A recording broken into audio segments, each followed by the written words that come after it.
Hello, this is Deborah Yah with Black Education TV. I have another question that I'm going to ask my listening audience, in which I shouldn't even have to ask this question. The question is, why do you keep calling them? Why do you keep calling them? Why do we as a people keep calling them? Now, before I get into this, I want to make something very clear. I want to make something very obvious and clear here, okay? I do realize that you have to have a system in place that's going to neutralize situations that are violent, or where you feel threatened, or, anything of the sort. I realize that. But when you know, or when you have seen time after time after time after time after time after time after time after time that the system in which you are calling doesn't have your best interest at heart, or that they are going to do something illegal themselves to neutralize your situation, why do you keep calling them? Okay, so I'm not against having a system in place, but when you don't have a fair system, you have to come up with other things. And again, just like with a previous video that I just did, I don't even have to identify racial groups. You're going to know exactly what I'm talking about. Although, what's funny is you always have the guilty stick their heads in. On a video where I had another question, a similar question, why do they run? Of course, someone stuck their head in, and they want to pretty much make the victim the criminal. You see, because again, when you are reprobate in mind, you are a person who cannot attach to truth. You cannot accept truth. You cannot be fair. You are like a scoundrel. And so you can't expect fairness from scoundrels, from reprobates. They're not going to see things righteously ever. It would take divine intervention for them to be fair and to see things fairly. I don't care what race a person is. I know how to be fair. If there's, and again, I'm not going to identify specific races in this video, but if there's a person from my own group that has done something unfairly against someone in another group, I know how to admit that and say that what this person did is wrong. Just because someone looks like me, I'm not going to justify their wrongdoing.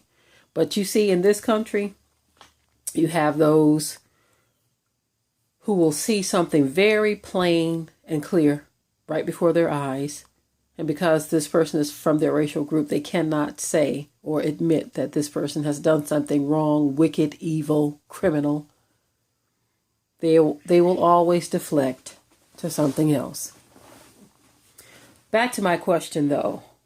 Why do you keep calling them? Why do we keep calling them? Now, if we were to utilize their system the way they're utilizing it against us, that's one thing, okay? Let me tell you what I mean by that.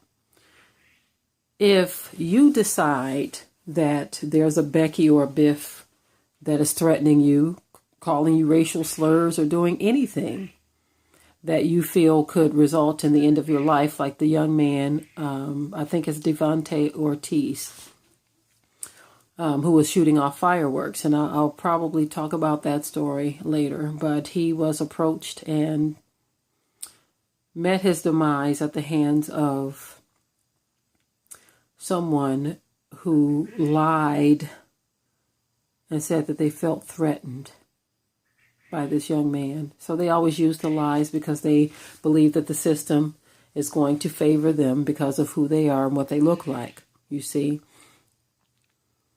But what if we were to start calling police on them, just like they're doing? Little kid cutting grass, call the police. Little girl selling water, call the police. Swimming pool, call the police. Coffee shop, call the police. Whatever the thing, barbecue, call the police. They are calling the police for any and everything. any and everything. Now, I doubt very seriously if we were to call for any and everything, if the narrative will play out the same. Somehow they would figure out a way to make it a crime. Oh, what is this Negro calling for? Too many of them are calling. They would figure out a way to make it a crime, but this epidemic that we are seeing with other people calling for crazy reasons, they are not criminalizing those actions. Now, when I say, why do we keep on calling them? I'm talking about on our own people, on our own relatives. Okay? And I'm going to make a clarification here too. Now, if you have somebody that looks like you who is threatening your life, trying to take your life, robbing you, or doing anything of the sort,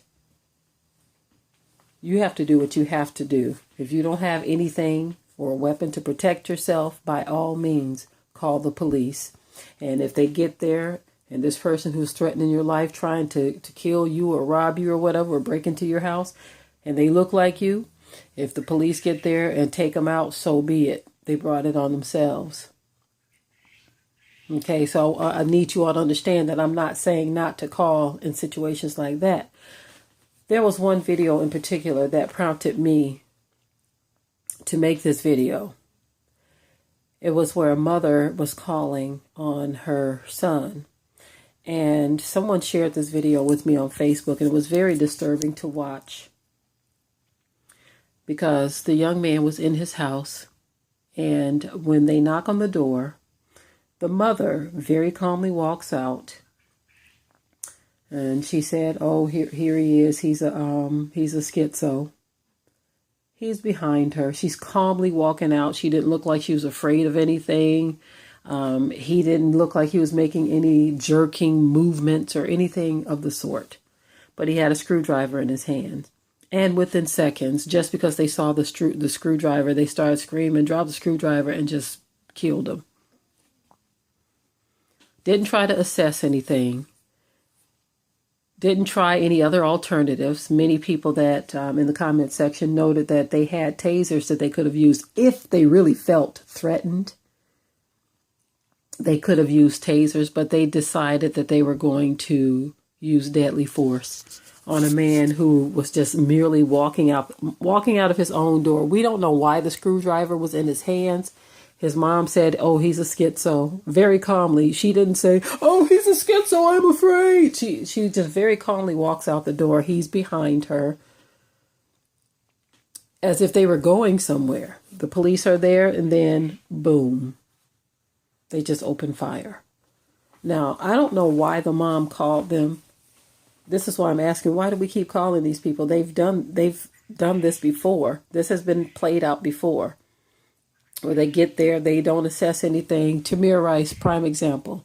2 seconds, boom. Kid is dead. Didn't assess anything. They just see something in his hands, open fire. You see, but we keep calling them on our family members. Now, let me say this again, because I have some people who come on my channel who pretend like they can't hear what you are saying. And they just waste their time in their keystrokes saying, what about this, that, and the other? Many times I've addressed certain things in video, but you have those who just want to stir up a pot of you-know-what for no reason. They are there to make trouble. So again, if someone is threatening your life, I don't care what color they are, if you don't have anything to neutralize the threat yourself, by all means, call the police. And whatever their fate is after that, so be it. But if it's something where you're just getting frustrated with someone, and this is a loved one, and you can handle it in-house. See, that's the problem with us.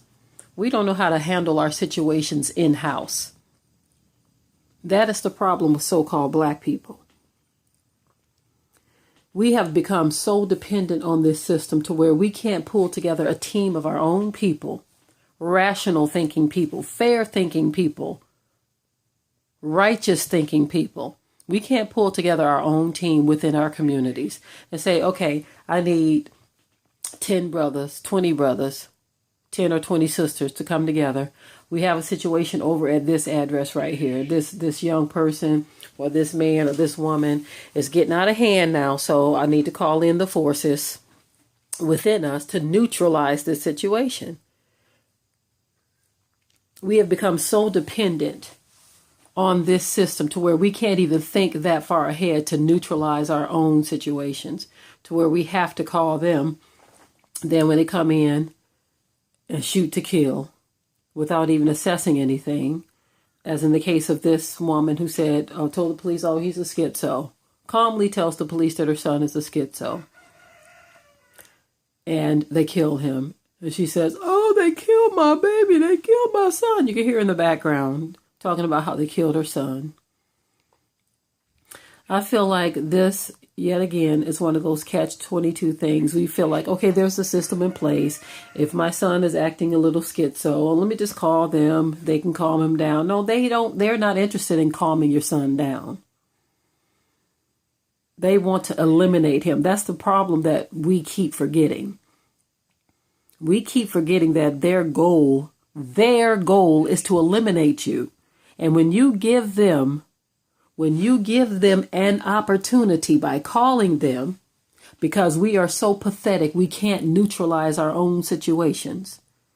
You give them the opportunity, they're going to take it because they already know that the chips are stacked against us, and in their favor, they will win the case. Oh, there may be an initial arrest. Oh, someone may temporarily go on suspension, paid vacation is what I call it. These things may happen just to appease us because they think we're silly individuals who will take whatever crumbs they give us. Oh, they arrested him. They did. Okay, wait for the outcome. An arrest doesn't mean a conviction. Oh, this person may spend some time overnight in jail just to appease us. But when you go through the grueling trial process,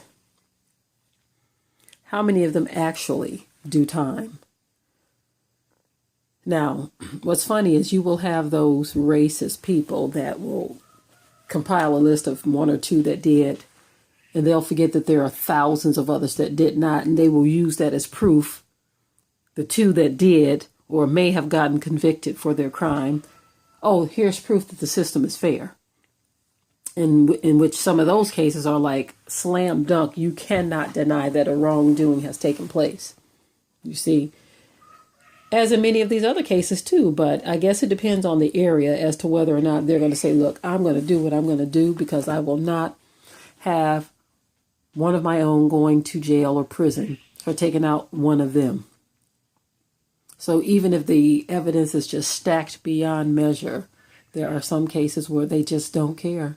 They're like, who's going to do something about it? Nobody's going to do anything about it. Nobody's going to challenge us. You see, fairness is not something that a lot of people have. I don't care what color you are, because even among my own people, there seems to be those that lack fairness. And I'm not saying across the board. I'm just saying there are people in every racial group that lack fairness. But we're dealing with a reprobate system run by reprobate people who will slay you and find themselves not guilty. This is what we are seeing very clearly. And yet and still, they've shown this, but we keep calling. It makes us appear very foolish when we call these people who have showed us time and time again that they have no intentions of being fair. And no, I am not talking about every last one of them. I am not. And that should be very obvious. I'm talking about the things that we keep seeing played before our eyes over and over and over again, time and time again. This is why I'm questioning the calling in the first place. If it's not one of those situations to where you feel threatened, where you can't neutralize it yourself, why bother to call? But it also shows this, that we as a people need to get it together. We need to get it together, because there are enough of our own people within our own communities to where you should see it as something that needs to be done, to where we should be able to call on one another to say, okay, situation at this address, let's neutralize it. That's what we should do, but our people are so divided. No one's interested in doing that. Everyone wants to depend on the system. No one wants to take the time or the effort, but then you want to go out and rally and march and do all these things, begging the same people who took you out to have mercy on you and bring you justice. Saying we shall overcome, no justice, no peace, just all out in the streets screaming, my life matters. I mean, all of the stuff that we continue to do over and over against the same people, or to the same people who are the reason why you are burying a loved one in the first place. So let me get this straight. We've seen it played out for centuries in this country by a certain group. We have seen it played out, and we've seen the outcome of many of these situations. But yet when a loved one is taken out by one of them, you call them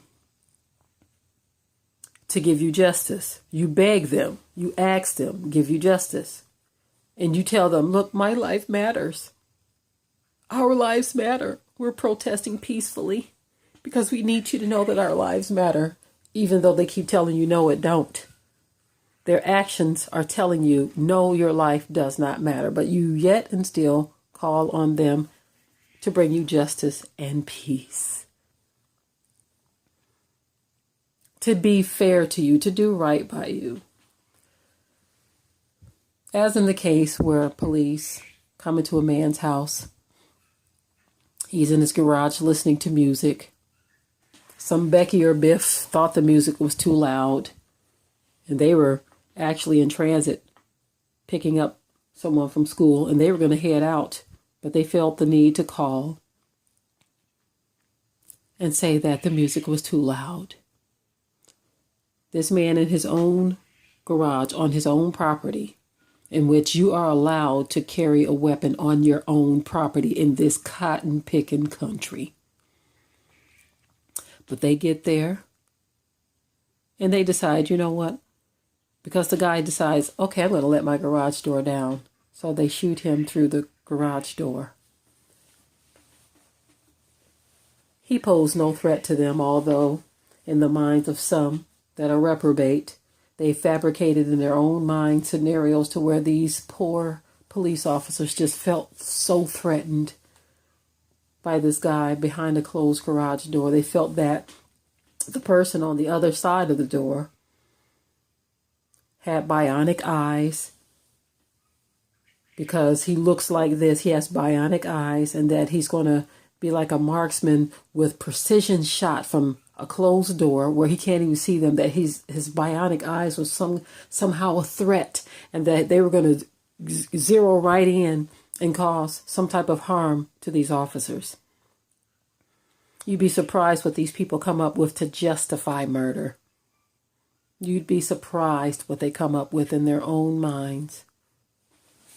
But anyway, in that particular case, you think you're going to get justice? They give you $4. And then to make matters worse, to add insult to injury, they say, no, you know what, $4 is too much too. We're going to give you 4 cents. We're going to show you and your children and your wife how little we value you. So why do we keep calling the same people who will do these kind of things and don't care if the world is watching? Again, their question is, who's going to bring us down? Who's going to step to us and challenge us? That's what their question is. But one thing they don't realize is that though there may be no other humans or racial groups on this planet who could challenge or step to them, they forget about the one they call God. They've totally forgotten about him. The scripture even says that they are saying within themselves, oh, I think he's forgotten. He doesn't remember what we have done. But no, what he's done is he's allowed the scorecard to build up. So when the hammer of heaven comes plunging down, there will be no doubt in their mind that judgment has struck their people. But I want my people to understand that judgment begins with the house of Yah first. He judges our people first. This is why he is allowing them to do the things that they are doing. Because of our refusal to return back to him, to obey his word, to return to Torah, the way that we were supposed to live. Now, a lot of our people are returning to Torah thinking that the way they dress, putting on their fringes and all this other stuff, that is a return to Torah, but they're forgetting the part where you hate your brother or your sister, you're a murderer, you're a thief and a liar. A lot of our people dress the part. And so the things that anger the Most High is not the fact that this one over here doesn't wear fringes, or that this brother over here may not have on the garments that you are wearing. You think those are the things that anger the Most High Yah? No, he is angered by the wickedness of your hearts against your own people. See, now I'm talking about my people. I just got done talking about these other people who are going to get judgment for what they have done, for the wickedness that they've allowed themselves to participate in. But for our people, the judgment of Yah is on you as well. This is why we are in a land of people that hate us, because of how we have been towards one another. Historically, especially Judah, the tribe of Judah has been off the chain wicked. And the same things that Judah has done historically are coming back on Judah. And so it's for us that know the truth to cry aloud and spare not.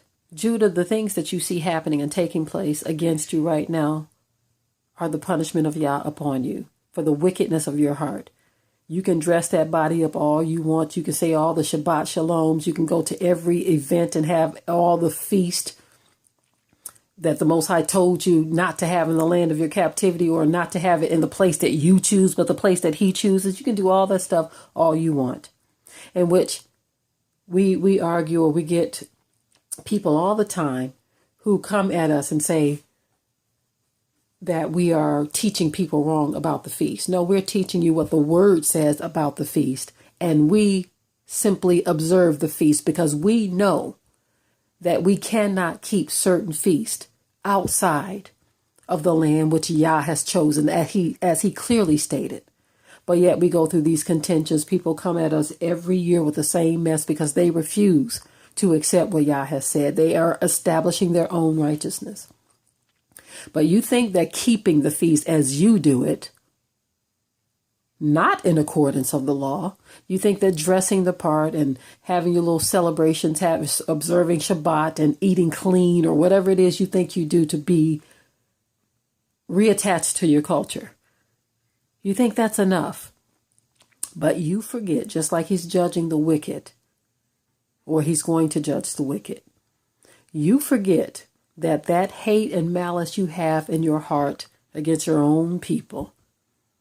And it's not just those who identify or know who we are, but even among Christians, even among our people that may be atheist, the way we treat one another is off the chain wicked. All throughout our communities, we see backstabbing, folks smiling in your face, talking behind your back, mistreating, misusing, abusing, hurting, killing, stealing from one another, doing all kinds of things, lying on one another, bearing false witness against one another, doing all kinds of things, setting one another up, not supporting one another, not loving one another, siding with the enemy against one another, turning each other into the enemy when it's not merited. These are the things that we see. We're not educating our children properly. Throwing stumbling blocks in front of each other. See, now those are the things that are going to get your behind judged. The things that you think you can do in the dark. I don't care how you dress. I don't care what church you go to in your Sunday best. None of that matters if you have wickedness in your heart against your brother or sister. So although we may be the most religious people on the planet, we are also the most stiff-necked and stubborn people on the planet in the wrong direction. As it relates to our oppressors, what we do with them, many of us will exonerate them, love and forgive everything that they do. I've seen parents who have lost their children heinously against this system, who pulled the trigger and asked questions later. And then you will see that same person on camera saying, I forgive you. I love you. I pray for the officer that he gives his heart to Jesus. I mean, all kinds of nonsense. But yet your own brother or sister who may have done you wrong, you will take that mess to the grave. No forgiveness, no love, anything. Those are the things that will cause us to miss the mark. And the things that causes the Most High to be angry at us because we don't realize certain things that you do against each other are an abomination in the sight of the Most High Yah. And yes, our enemies are doing these things. It was prophesied. They're doing things to us because the Word spoke it. The Most High is the Word. And the Word has come forth out of his mouth, and it shall not return void. It shall not return void. So the prophecies have to play out. But it was also prophesied that we would come to ourselves and that we would repent.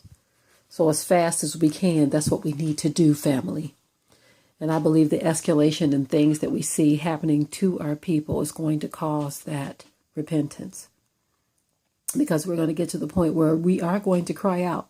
That was prophesied. We're going to cry out and we're going to say, Abba, Yah, help us.